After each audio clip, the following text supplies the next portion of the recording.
Ready, gentlemen?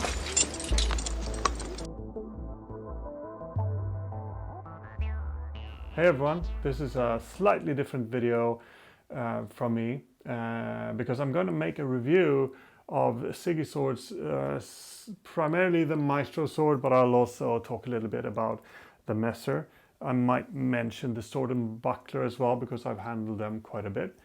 I'll try to keep it brief, but it's hard because there are a lot of things to say about these swords. So it might take a little bit of time to go through it all. Disclaimer first, I am not sponsored by SIGI Swords, but I did get the Messer for free from Martin. So, but he has not been twisting my arms to say anything good about these swords. He did ask me to do a review, and I said that I would, but that was like a year and a half ago, and he's not telling me to say anything of the things that I'm going to say. Right, that out of the way. Do you get that feeling when you're picking up a sword from a box and you get like butterflies and oh, a sword? Yeah, I used to get them as well, but that was maybe 20 years ago when I started doing historical fencing. Now, most of the time when I pick up a sword from a box, it's just a tool. It's what I use. I know I'll break at some point, and I'll have to buy a new one, and there are swords that I like and there are swords that I dislike for various reasons, but I don't really get the butterflies. I mean, first time I got a sword, I got them. First time I got an Albion, I certainly got them. If you'd order one of those really nice handmade custom blades, yeah, if I received one of those, I definitely get some butterflies. But for fitters, just tools. But not when I received this. And the primary reason for that, you'll have to excuse my vanity here, is because they're quite pretty. This is, to me, it's an aesthetic blade. It has to do with proportions. It has to do with the craftsmanship. It has to do with how it handles. And you know, that's all it takes really, but that's so hard, I guess. So I'm going to start off with talking about the aesthetics, because I think that's one of the things that is most often overlooked. There are quite a few HEMA manufacturers out there who don't think about the aesthetics of things, and that sort of concerns me a little bit, and it's also why, you know, unless I'm picking up an object which I like, you know, the way that it looks, I'm not going to get the butterflies. So what is it with this sword that's so nice? Well, first of all, it's the proportions. The proportions are really, really good. There was only one thing that I sort of felt that the cross guard is quite wide on the Maestro. I spoke to Martin about that, and he said, well, I think it looks better, and that's why I made it that wide. So it's a matter of taste. I would have made it like a centimeter shorter on each end, maybe, possibly, or half a centimeter. But that's the kind of nitpicking we're down to. Other than that, the shield is inspired by the faders in the Metropolitan Museum, the Diefstätte, I think they're called. You can get them with engravings. I chose not to because I like the way it looks without them. You can get various different wrappings for the handle. I chose leather, brown leather, because this really looks good. The quality here, the finishing is really, really, really nice. You can get various things customized according to your liking. Like the pommel, for example, comes in various shapes. I think also now in various materials you might be able to get certain fittings in brass, etc., etc.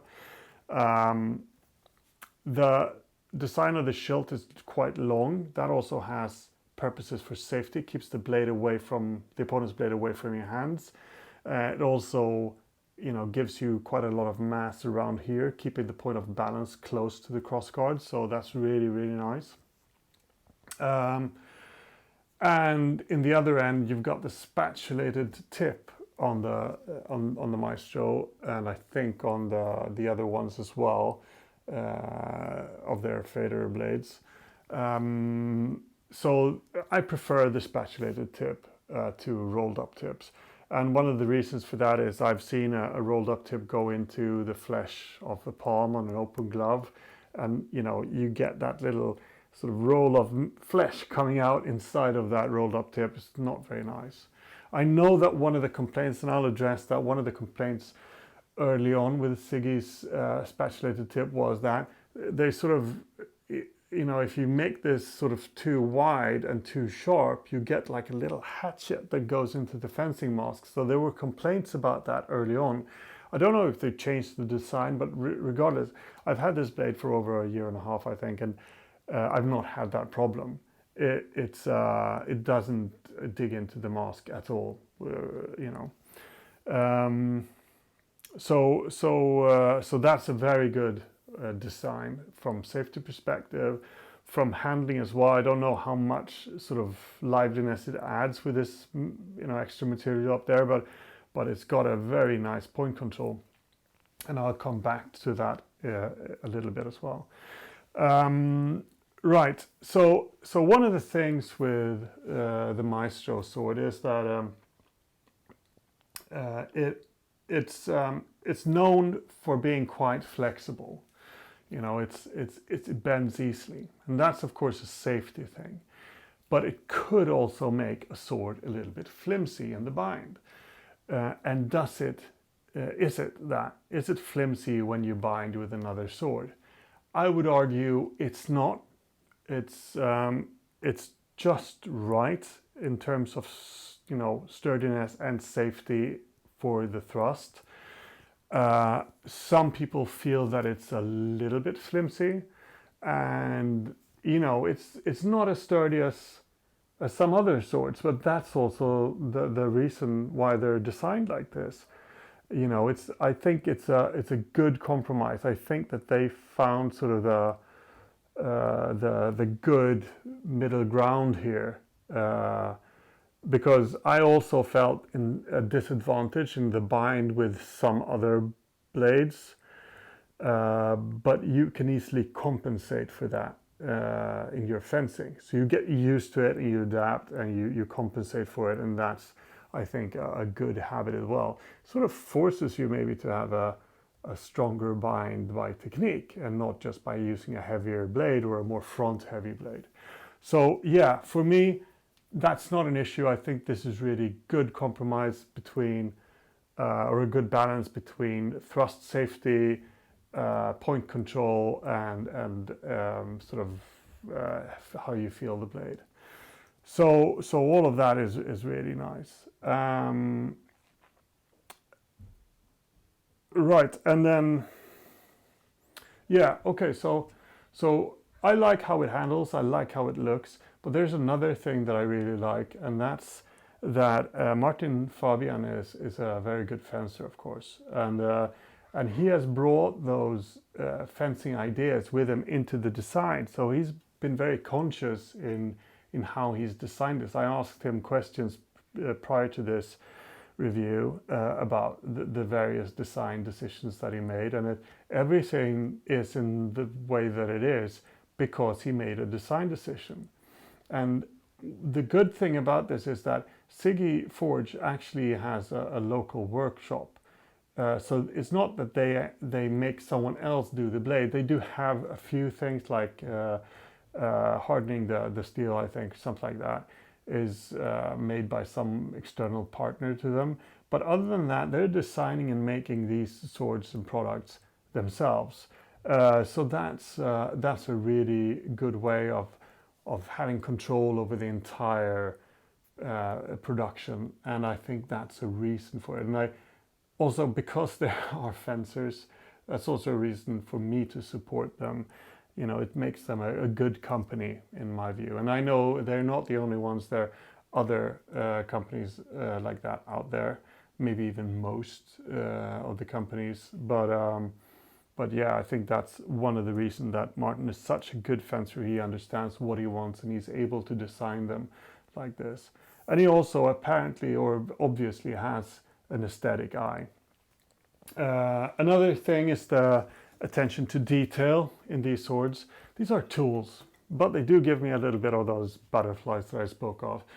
But I just found it was a really nice finish. They're not so nice now after a year and a half of usage, but they're sort of tainted because there was a little bit of rust and me not taking care of them properly. And of course they get some nicks over time, but the steel has held up very well, I think.